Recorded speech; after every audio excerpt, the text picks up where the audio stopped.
What up? This is the Other Map.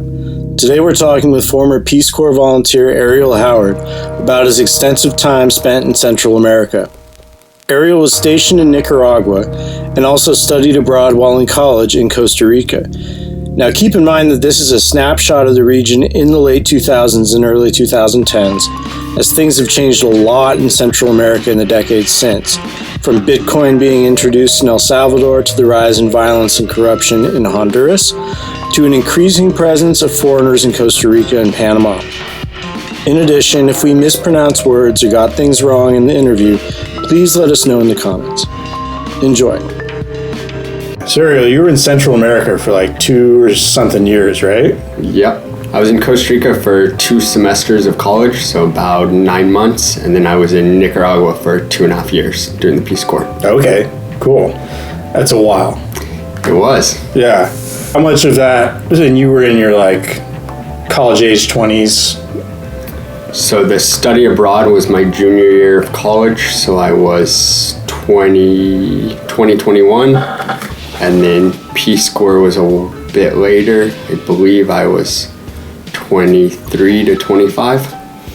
So then, in Costa Rica, what was the study abroad situation? I was at a school predominantly exclusively for foreigners, not all Americans, so people from different colleges, universities, doing intensive language programs, as well as some like marine biology courses and history, music, dance, other electives. Was it mostly people from the United States or English-speaking people? Or? Yes, everyone was English-speaking. Okay. We had several Australians, predominantly from the U.S., but also some Europeans that English might not have been their first language, but their English was perfect. Yeah, they learn a lot of languages over there. And then you were in Nicaragua with Peace Corps? Yes. And where were you stationed in Nicaragua? I was in a small community called San Juan del Dios, and it was in the Department of Leon. Gotcha, okay. What part is Leon, like, geographically? It's above Lake Managua. It's about a few hours from Managua. Okay. So did you spend time on the volcano island? So that's Lake Nicaragua, the big lake that most people think of when you see it. You can see it from outer space. That's Lake Nicaragua. I think I could be confused, but no, I think so. But you just said smaller lake, which is still big, is right above. It touches Managua and goes north. So Managua's on the southern edge of it, and I was on the northern side of it. Gotcha. But not that close, like probably 20-30 miles north of it. Okay. And then you did a lot of traveling around Central America when you were there, right? I did. What do you think you went to all the countries, or? I didn't go to Belize, but I visited Panama when I was in Costa Rica, and then I visited El Salvador and Honduras later on, and Guatemala. What do you feel like you got out of your time in Central America? Was it life-changing? Definitely. It was kind of a pivotal time in my life, finishing college and not having a clear idea of what I wanted to do right away. And I got a lot of time to be alone, process my thoughts, develop a completely new community where I got to know people that I never would have had the opportunity to know. I obviously picked up Spanish, which was something I had struggled with before, but spending 2.5 years in a community with no other Americans or English speakers, I had plenty of time to practice, and I developed relationships within that community, some people that I'm still in touch with. Cool. ¿Cómo es su español ahora? Ahora probablemente poco oxidado, pero todo bien. I don't know what oxidado means, so you got one on me. Rusty. Gotcha. Oxidized. That's trippy. Yeah, would you recommend other people do this sort of trip at the time, Definitely. College? I feel like it's a good opportunity to get to know yourself and give back to the world, a different community. I feel like Peace Corps is one of those things where you receive as much as you give. And depending on your program and what you're working on, I feel like relationships are a huge part of it, but the work is also rewarding in itself. That makes a lot of sense. So I guess let's start with Costa Rica. What was the culture shock like? Because I know that it's a very different place than the United States.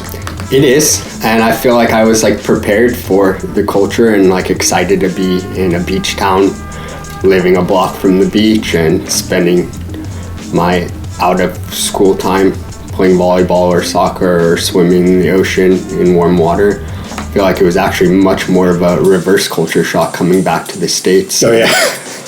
It being summer and like 70 degrees and me putting on a sweatshirt because I wasn't used to 70-degree temperature, and the reality of how hectic the US is, and school and work and everything it entails, busy traffic. And Yeah, it's definitely more sparse out there, or was at the time.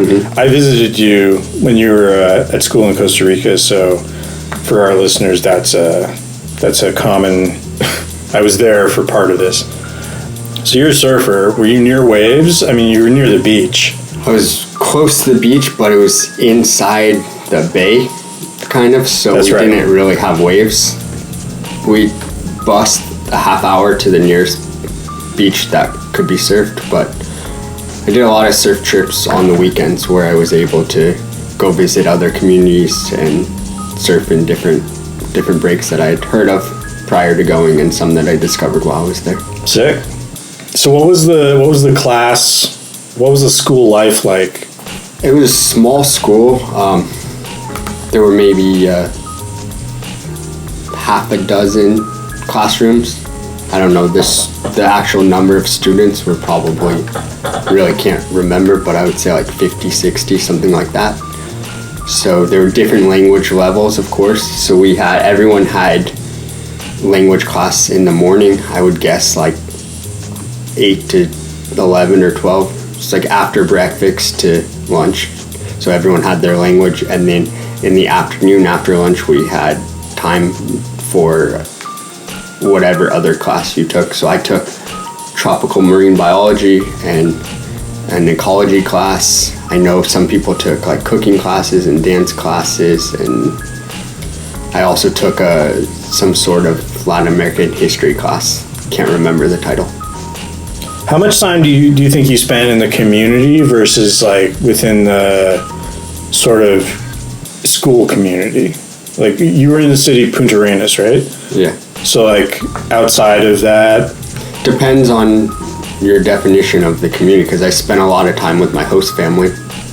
So I lived with a host family rather than with other students or like dorms or something. So I had a host mother and father and 2 brothers that were similar age to me, a little bit older. So I spent time with them in the house. They also took me to San Jose and some other places for different cultural events, or to go to the city to see where one of them lived in the city.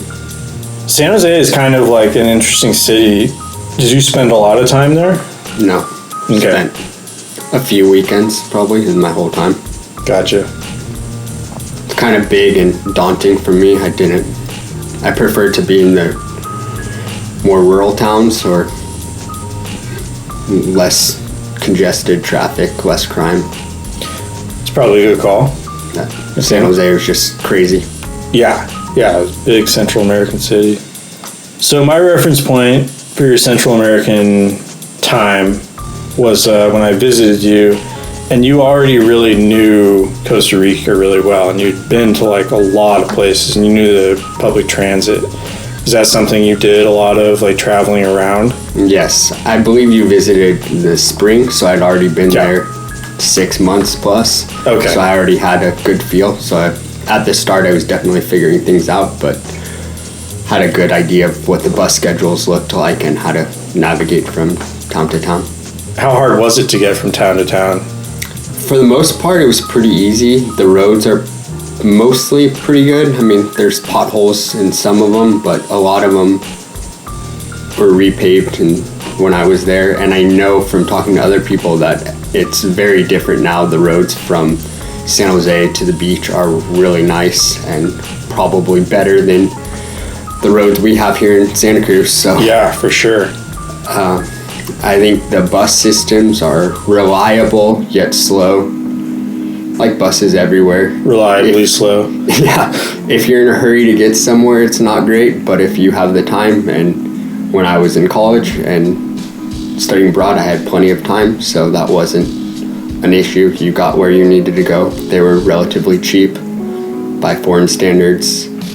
I think manageable by local standards. I can't really say. Yeah. Do you, where all did you go in Costa Rica? Do you have any highlights? I feel like I saw most of the beaches, a few of the mountain places like Monteverde and Arenal. I would say Witch's Rock in Parque Santa Rosa in the north was a highlight, and Pavones in the south. Do you think the Monteverde Cloud Forest was overhyped, or? It's cool. It's definitely worth seeing if you visit Costa Rica. The Sky Trek, I think it's called, where you walk through the canopy, and then there's zip lining. It's definitely something everyone should do, but it's not something you need to do multiple times. That's funny because you went to Humboldt State, and now there's a canopy walk in Humboldt. Oh yeah? Yeah. I heard there's one here in Felton too. Really? I've done it. Yeah, I didn't hear that. Or maybe it's a zip line Yeah. somewhere in Mount Herman. Yeah, I want to go to that. When we were there, we played a soccer game with the locals. How much did you interact with the community in Punta Arenas as far as like the city?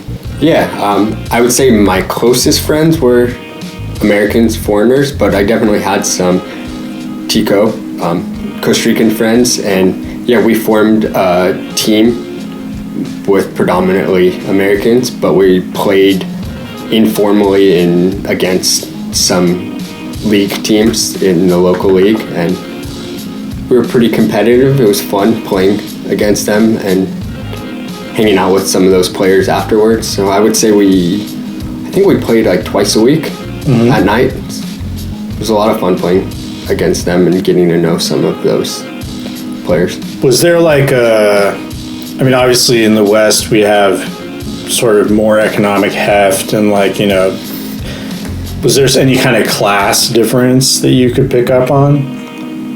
Hard to say. I don't think I was that aware of it at that time in my life there. I'm sure there was, but it wasn't something I was focused on. I know the family that I lived with had money. The host father was a successful insurance salesman. Gotcha. And one of my host brothers worked for Hewlett Packard and one worked in banking, so they were all doing well. Some of the friends that I made lived in lesser neighborhoods that you could tell their houses were more run down. It wasn't really like a focus. I didn't like ask about it. Yeah, well, that's probably a good call. Yeah. Also, you told me you went to the Caribbean coast of Costa Rica. I did. How was that? Very different. People spoke, I don't know what you would call it, but a different English. It wasn't Creole, I know that, but it was I don't really know what they called it. And was it different ethnically? Yes. Both Costa Rica and Nicaragua. The Caribbean is much more black. Oh. So there's whatever influence that was from slavery. Yeah.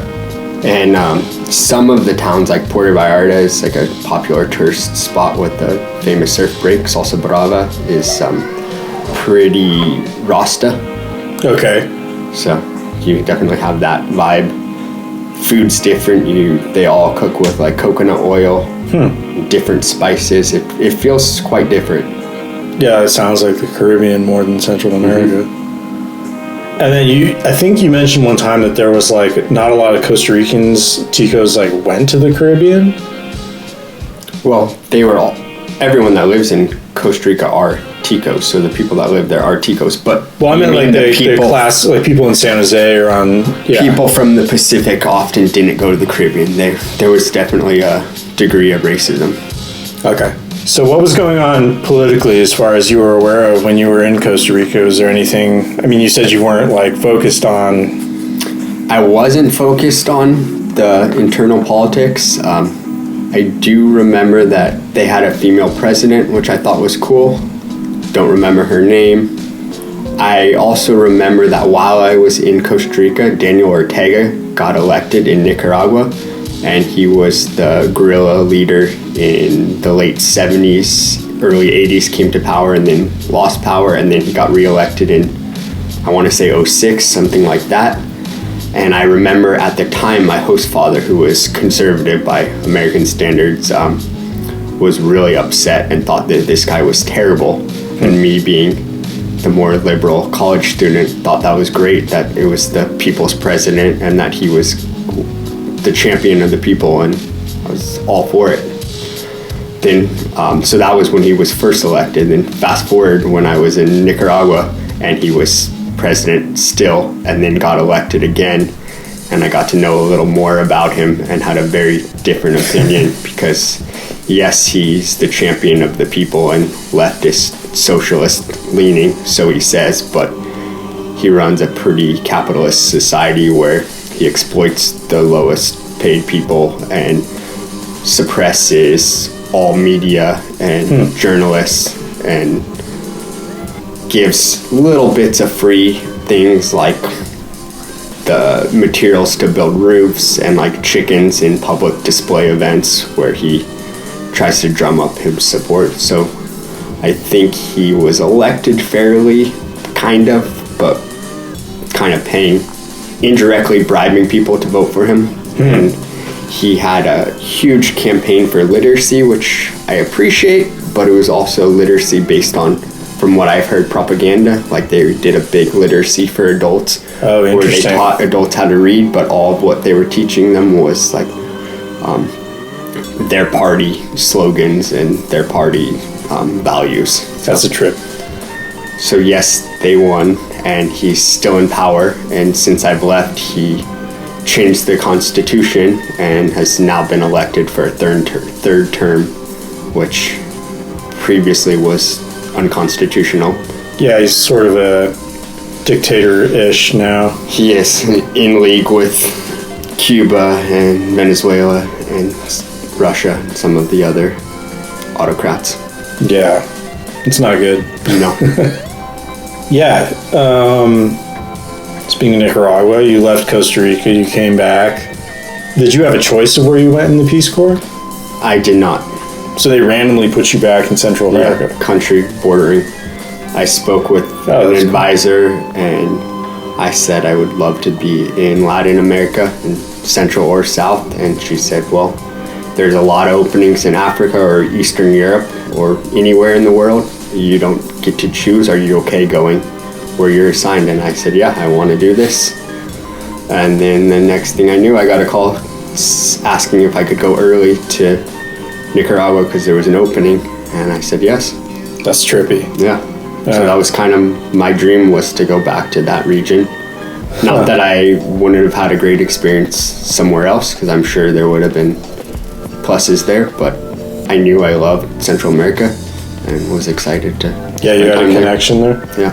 That's cool. Did you catch up with anyone that you knew from your first time there? I went back to Costa Rica in 2010 while I was living in Nicaragua for my host brother's wedding. So got to see some people. Yeah, what were the differences that you noticed between Costa Rica and Nicaragua? Like Costa Rica is a lot more affluent, so there's just a lot more money there. Everything costs more. There's a lot more foreigners that own land and own businesses and live there as tourists. There's a lot more tourists go there. Costa Rica has done a really good job of preserving their environment and focusing on ecotourism for the last, 50 years. Yeah. They also abolished their military at one point, so they spend more on other infrastructure. I will say, I don't know how dramatically different it is because they have a huge police force, which they kind of abolished their military and then I think funneled a lot of that money into a strong police force. So I just remember there was a potential land conflict on the San Juan River. That's the river that goes to the Caribbean between Costa Rica and Nicaragua. That's like the border. And at one point there was like a dispute of this little island or something in that river. and the Nicaraguan military went to the border, and the Costa Rican police went to the border, so they were kind of even there. It's not like, oh, Costa Rica doesn't have a military, they just have a police instead. Fair enough. So how rural was your spot in Nicaragua? Very rural. I was like an hour and a half on the bus from the big town of Leon, and I was like maybe a 5-minute bus ride from the municipal head, but the municipal head probably had like less than 1,000 people in it. Oh, so the municipal head being like the main... It was El Jicaral, which is like where the local doctor's office and courthouse and stores were, but it was small, like a few square blocks. The community I lived in was along a dirt road that crossed across 2 rivers, no bridges. In the summer it was easy to cross, but when it was raining, some days you couldn't pass through. It was, I want to say, maybe 5 miles long, and within those 5 miles there were about 300 people. Yeah. So pretty spread out. That's pretty rural. Yeah. What were your responsibilities there, like, as someone with the Peace Corps? What did you end up doing? Being that I was in agriculture, I didn't have a community counterpart that like I worked with on a daily basis, like some of the other programs where you're in health, you're in a hospital or working with nurses, or environment, you're working with teachers, business, you're working in school systems too. So agriculture is a little different in that I didn't have the traditional counterpart, so I was kind of finding my own niche and things to do in agriculture. So I did a school garden with some of the kids. That was like an easy first step. Some of the bigger projects that I was excited about was big like drip irrigation for tomato and peppers, like on, I don't know, like a half-acre lot where they had a well and a pump, and then we ran downhill lines to irrigate. We irrigated bananas from a little creek where we did like 3-inch pipes to 2-inch pipes to 1-inch to half-inch to build up pressure so that we could pump water uphill without any pumps, so that we could have a little half-inch hose irrigating this area. The biggest project I did was biodigesters, where another Peace Corps volunteer and I wrote a grant proposal through USAID and got in the thousands or tens of thousands, I don't know, it was a lot of money to build biodigesters in her community and my community. What is a biodigester?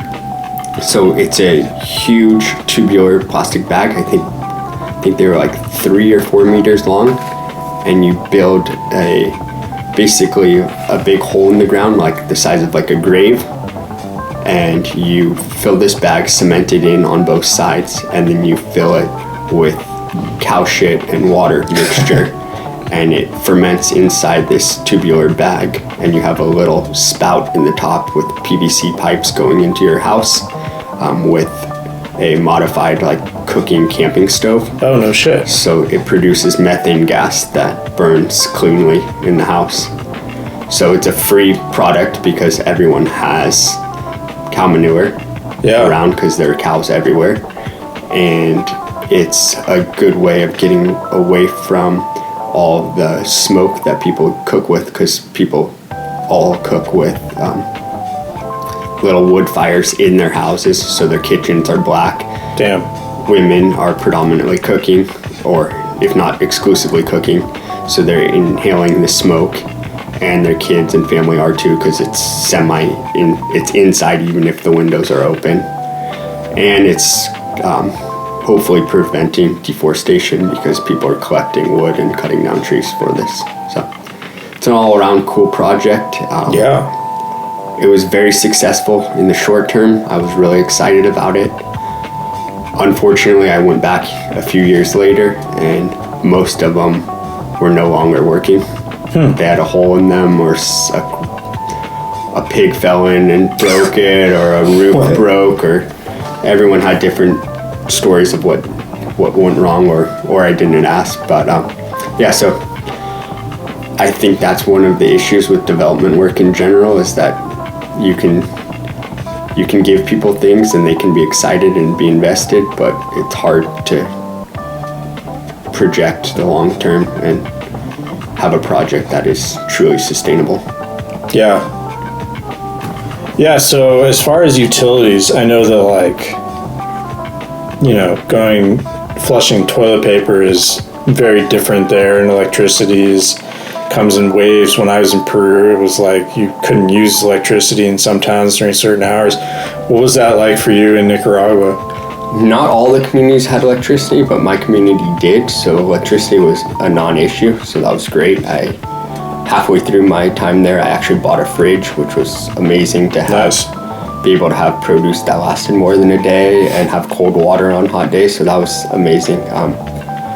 I did not have running water. No one did in our community. We had a small creek that we would bathe in and wash our clothes in, so it was, for some people, a hardship. For me, it was kind of this luxury that when it was hot at the end of the day, I would just go sit in the creek and cool off. In the night even, like, I would go down there and take a bath and lay down in the water and look at the stars. I thought it was cool, but it was definitely work. Like, I had to carry all my water up a pretty steep hill, like maybe a 5-minute walk, so not far, but like carrying all your water up a dirt hill. My house shack that I lived in, some of it was cement, some of it was dirt floors. There were no windows, like there was just like made out of cement blocks, and the window was just like a huge board that I put in and took out if I wanted to open it. Nothing was very sealed, so I got to see lots of bugs and scorpions and rats in the rafters. The insects out there are trippy. Yeah, there were a lot of scorpions. Yeah. Amazingly never got bit, but... Was that common that people would get bit? Relatively common. They weren't that bad. Like, they weren't, like, they're poisonous. They hurt, like, more than a bee sting, people said, but, like, you were okay. They weren't, like, deadly. Yeah. I had a little electric burner stove that I cooked with. I didn't cook over fire like a lot of people did. So you sort of had some luxury. I did. Within the non-luxury. Yeah, exactly. My big luxury was a hammock and fan. There you go. Yeah, so a lot of people that didn't have electricity couldn't have fans, and fans were, in my mind, a necessity for sleeping. Yeah, it gets really fucking hot. How hot was it at night? In the dry season, it was probably like in the 90s, low 90s. At night, wow. And the wet season, it was probably like in the 80s, but humid. So like when it was cold, it was probably like the coldest I ever had in my community was probably like in the low to mid 70s. And that was like freezing. People were like getting out their sweaters and complaining about the cold. No shit. That was the coldest it got. Yeah. In a year and a half? 2.5. 2.5 years, 70 degrees. That's probably not even 70, like low 70s. Oh man. I don't know specifically, and that would be at like 5 or 6 in the morning. So even in the cold season, it was probably like in the low 90s and humid. I'd call that the less hot season. Yeah. The rainy season, not the cold season, I guess. Yeah. Yeah, did you get used to it though? Yeah, I was just going to ask, did you get used to it? Totally. Cool. I played soccer on a league, on a local team, and I don't think I ever got used to running in the temperature. People could run, and I'd run, and I'd be like... I could catch my breath, but I never felt like I was, like, used to running. And the games are all in the dry season, so in the hot season, in the middle of the day. It was just like I couldn't truly run for more than, like, 20 minutes. Yeah. At over 100-degree temperature. They had you playing defense? They had me playing halfback, and I just shouldn't have been because I couldn't run. Kind of walked like a fast jog at midfield. Hold the ball, I'll get there in a minute. Yeah. It's cool you went back, though. I think I talked with someone else about how a lot of those projects are sort of like one-time visitors a lot of times. So it's cool that you went back. How was that in general? It was interesting going back after and just seeing what had changed and what hadn't, and seeing familiar faces. Do you think the situation got worse? In terms of what? Economics, the Daniel Ortega stuff we were talking about. Do you think it changed? I don't know that it had a huge impact on people's day-to-day life. I think it had a huge impact in people's freedom of speech. I lived in a community that was very pro Daniel Ortega. Gotcha. So the people weren't upset. They believed in him. They thought he was their president and fighting for them. Being a foreigner, I only listened. I never gave my opinion, even when people asked, because I didn't feel like that was my place. I didn't want to try to influence people. I asked questions and I listened because I'm curious, but I didn't want to push my agenda. Is that a Peace Corps policy, or is that? I think it's both. I think it's, yes, when I was a Peace Corps volunteer representing the U.S., but going back I wasn't, and now I'm clearly not, and I still wouldn't tell people how to vote or what to do, because it's their country.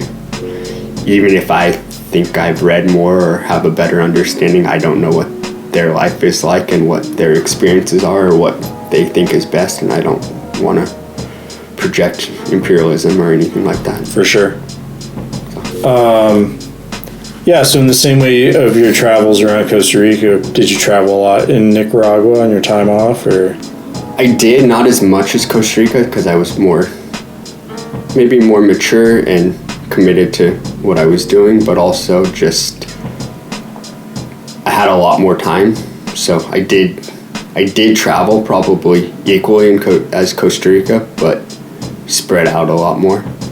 Where else did you make it to the Corn Islands or the? I didn't do the Corn Islands. I did a river trip with a friend on the San Juan River, which was a pretty amazing trip. It was like a 3-day paddling expedition where we camped.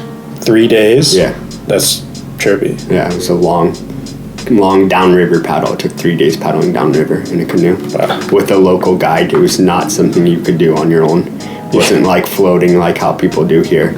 It's a huge river. It was interesting. We saw some wreckage from the early 1900s, late 1800s of boats. When was the Panama Canal built? Do you know? Yeah, I think the 1800s was definitely. Okay, so this was pre-Panama Canal. They were thinking of building what is now the Panama Canal from the Caribbean through Rio San Juan to Lake Nicaragua. And then it's a short distance from the west coast of Lake Nicaragua to the Pacific, but they decided against it because Panama was easier or more governmentally friendly. I don't know their reason, but we saw some wreckage from some, I think, European ships from that time period. That would make sense. Yeah, the Panama Canal was partially chosen for its location because they were able to overthrow Gran Colombia's government. So maybe Nicaragua's government was a little more entrenched or something. I don't know in that time period. I know the Somoza regime was in the early 1900s. Yeah. Maybe the teens or something. The U.S. military was there for a very long time. I know baseball's huge in Nicaragua. It's the number one sport, and it's because of the U.S. occupation, whereas you think about most Latin American countries, soccer's or football's bigger, but baseball's bigger there because they got that from the U.S. Yeah. Well, there are a lot of Nicaraguan baseball players. Yeah. Yeah, and so when you were in these sort of home-based countries, did a lot of traveling in the rest of Costa Rica. Were there any trips that stand out, or I'm sure you went on a lot of them. I did go on a lot. In Costa Rica, I feel like it was all weekend trips, and I don't feel like any in particular stand out. Where all did you go though? Did you go to? I remember we went to this place, Jaco. Jaco was the closest beach town, not somewhere I would particularly recommend. Yeah, it was kind of a interesting town. Yeah, I know it's developed a lot since we were there, so I don't know now. I have a a local friend here whose husband's Costa Rican. They have a condo there and they love it. So I've heard good things. But like up and down the coast of Costa Rica and... Definitely. I spent time on the Nosara Peninsula. So that's across from Punta Arenas, a ferry ride. I think that's where Envision Festival is. You familiar with that? No. It's like one of the biggest Burning Man-like festivals. Could be. Yeah. Then down the coast to Manuel Antonio, which is like a nature reserve, which was very popular park. Yeah. Bahia Drake, further down, we rented a group of us, and like a microbus, like a large van, and toured that area because there aren't like public buses there. Tamarindo's kind of touristy built up town that wasn't my favorite. Montezuma. It's been a while. I can't remember all the towns. For sure. Yeah, and you went to Panama. What Panama's very thin. Did you go to both coasts? I don't think I went to the Pacific. The Panama City is on the Pacific, but there aren't really beaches. I know it's cleaned up now, but it was pretty polluted when I was there. The city was awesome, but like you wouldn't go to the beaches because there was like a boardwalk like along the coast, but not an actual beach in the city. Yeah, I don't remember it being a very beach city when I was there. So I went to the islands next to Costa Rica. Bocas del Toro. Yeah. Gotcha. So I went there, and I went to the San Blas Islands, which were amazing. The Kuna Indians that is their home. And then I went to some other towns on the Caribbean. And I went in our winter, so in like December, January. Is that the rainy season there, or what's the... No, it's the opposite. It's actually counterintuitive because obviously Costa Rica and Nicaragua are well north of the equator in Ecuador and Brazil, but the seasons are opposite here. So the rainy season is from our late spring to like the rainy season usually ends by like October, November. And Nicaragua has this strange thing called the canicula, which is, I don't know the dates, but the middle of July to the middle of August. So it's like the peak rainy season where it stops raining for a month. First time I heard about it, I laughed. I'm like, no way, the middle of the rainy season, it stops. And the 3 years that I was there, it was almost to the date that it pretty much exclusively stopped. Trippy. For this month, which is like just so strange to me, but perfect for agriculture because they plant corn and beans before the rainy season starts. Then it rains, then it stops for around a month for things to dry out for them to harvest and plant again. So this canicula is just this thing that I didn't believe until I saw. That's trippy. And that's just in Nicaragua? That's where I heard about it because I was in an agricultural town. It was kind of irrelevant in Costa Rica. I also wasn't there in our summer in those months, so I can't really speak for that. I imagine it's not exclusive to Nicaragua. Yeah, for sure. Geographically, I don't think the government controls the weather. For sure, yeah. So you went north of Nicaragua too. I did. I visited Honduras, the islands in the Caribbean. Roatan or? Utila, yeah. Yeah, which was kind of bizarre where they speak this like, I want to call it like pidgin. I know it's not because pidgin is Hawaiian, but it's this strange English. Yeah.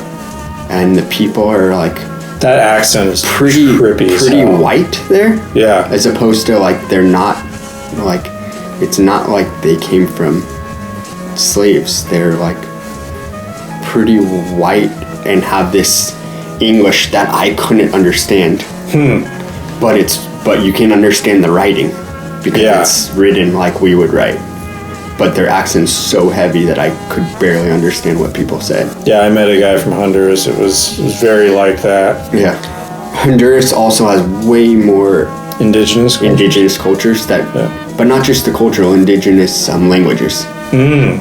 That like we went to a different region and in the Caribbean there, and there's the Garifuna, I think, and there's Garifuna. Yeah. There's like 7 different languages spoken in this small region. 7? Yeah. Wow. And it's something that they don't have in Nicaragua or Costa Rica. Yeah, that kind of makes sense. That ethnic group is descended from the indigenous communities of the Caribbean islands and African slaves kind of mixed. Yeah, so they have all of their own languages, which was really cool to see. Yeah, some of them living in more what I imagine their indigenous ancestors or huts were like. Yeah, I think you mentioned one time that you visited one of those villages. One community, yeah, and that they said they live how their ancestors did. Trippy. And they speak Spanish too, but like within their community, they are keeping their native languages alive, which I think is admirable. Yeah. It's got to be a weird mix of languages. It's cool. Mm-hmm. And then I visited El Salvador. Most of that coast, it's a pretty small country. Mm-hmm. Yeah, any highlights in El Salvador? Actually, was it sketchy? Like, because I remember, obviously the reputation of Central America is that it's very, dangerous. I think El Salvador, like La Libertad, which is a town I spent some time in, was like very dangerous in the late 90s. Like there was curfew, you couldn't be out after dark. And I think it got better in the early 2000s. I went in maybe 2006. Yeah. The first time, and I felt totally safe. I also think it's hard to say, just like here, how safe is somewhere. Most people don't have anything happen, but for those that do get mugged, they're not going to say it's safe. Yeah. I had stuff stolen out of a vehicle, and I had my sandals stolen while I was swimming, so I did have things stolen, but I never felt threatened personally. Just in El Salvador? No, both in Costa Rica. Gotcha, yeah. And stuff stolen out of a car in Nicaragua too. So I would say petty theft is high, but I don't feel like that's physical danger. The big cities probably, though. Could be different, yeah. I remember almost getting, this guy was trying to scam me in San Jose, Costa Rica. A lot of scamming, definitely. So. Did you fall for any of them? Not there. No. Not there. What about Guatemala? You said you went there. Did you spend a lot of time there? That was probably the least time I spent. I flew out of Guatemala City. Wasn't there long enough to have an opinion. I went to some of the lakes. You go to Lake Atitlan, or? I think so. And it was beautiful. The people were very kind and felt different than the rest of Central America. People looked different, much more of a, I believe, Mayan influence. Yeah, it's the Mayan, yeah. That was interesting to see. Each country has a little bit different dialect. Mm-hmm. Guatemala is super slow, right? I think so, yeah. I feel like they say it's like one of the easiest places to learn Spanish because the general population has learned it most recently or something like that. Because it's not historically their native language. That's interesting. Or something like that they speak a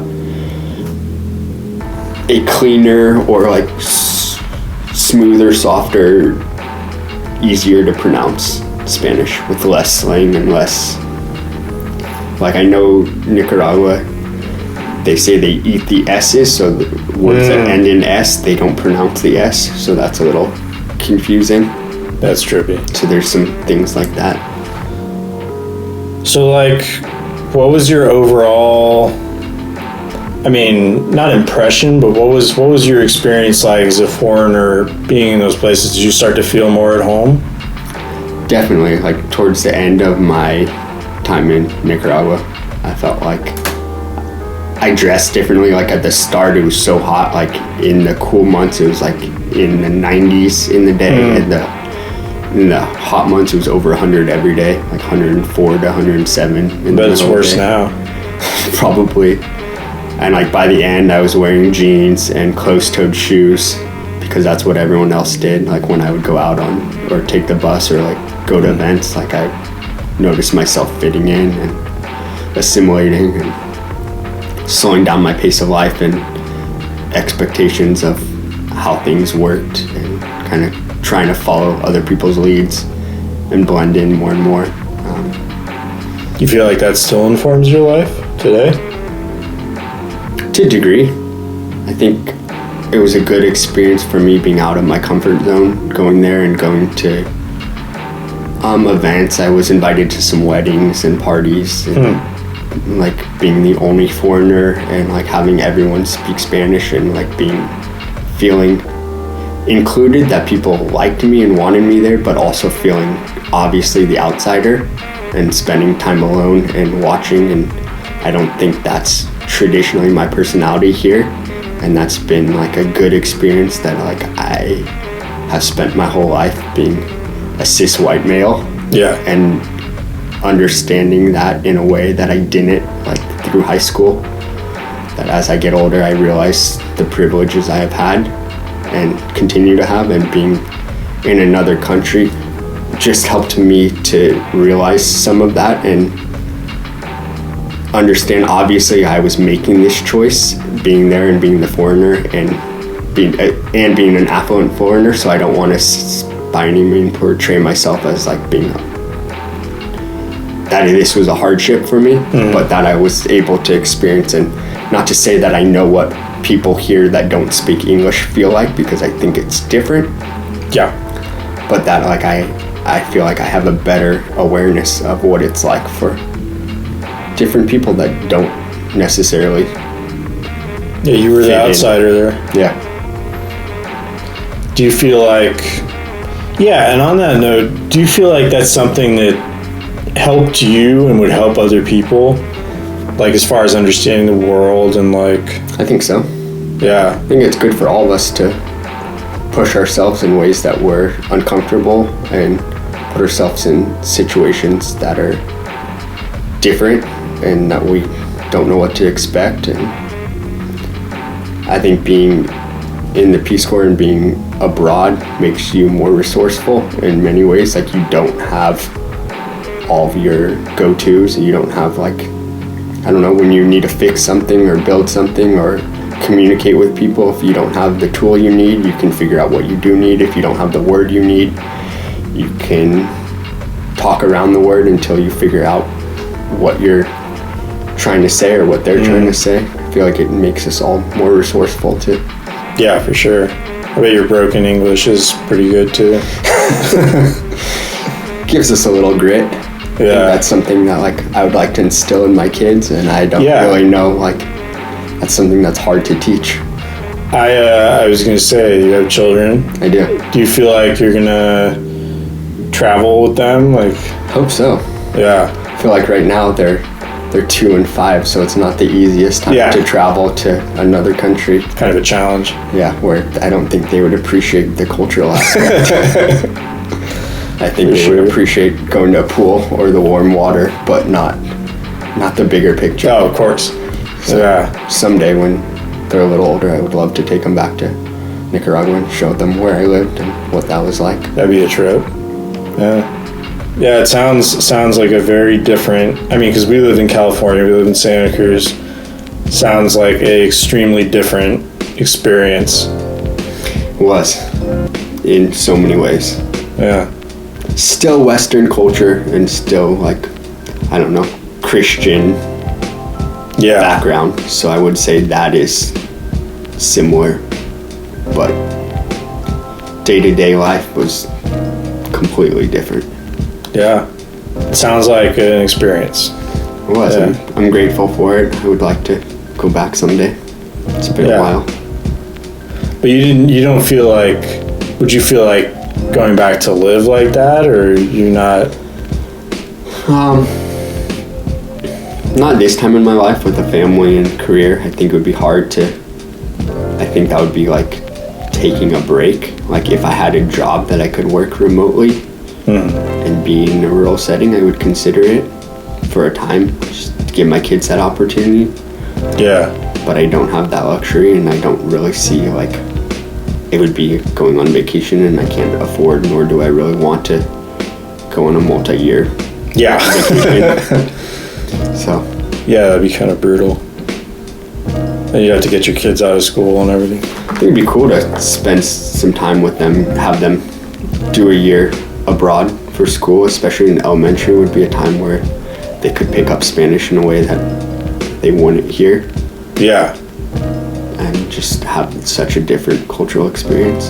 Yeah, that'd be dope. I always thought that traveling, I mean, I did a lot of traveling in the United States when I was a kid, and you went to a lot of places when you were younger, right? You went to Bali, I remember. Went to Bali in high school, did a little traveling. I went to the Middle East right after Peace Corps, and that was such a traumatic change from Latin America, where I felt at home being a foreigner. And then I went to Israel, Jordan, and Egypt, and I felt very much a foreigner and couldn't speak the local languages and just felt so out of place. That's such a trippy feeling when you can't speak one of them. Yeah. And I just felt like I'd been abroad so long and so comfortable talking to locals, and then all of a sudden I couldn't. And it was like I kept wanting to speak Spanish, but knew I couldn't. That's trippy. Well, thanks for coming on, man. I really appreciate talking about it. You're welcome. This was fun. Yeah. And there you have it. If you got to this point, please give the video a like and subscribe if you'd like to hear more podcasts. We also have a variety of videos on the channel, so check those out. Peace.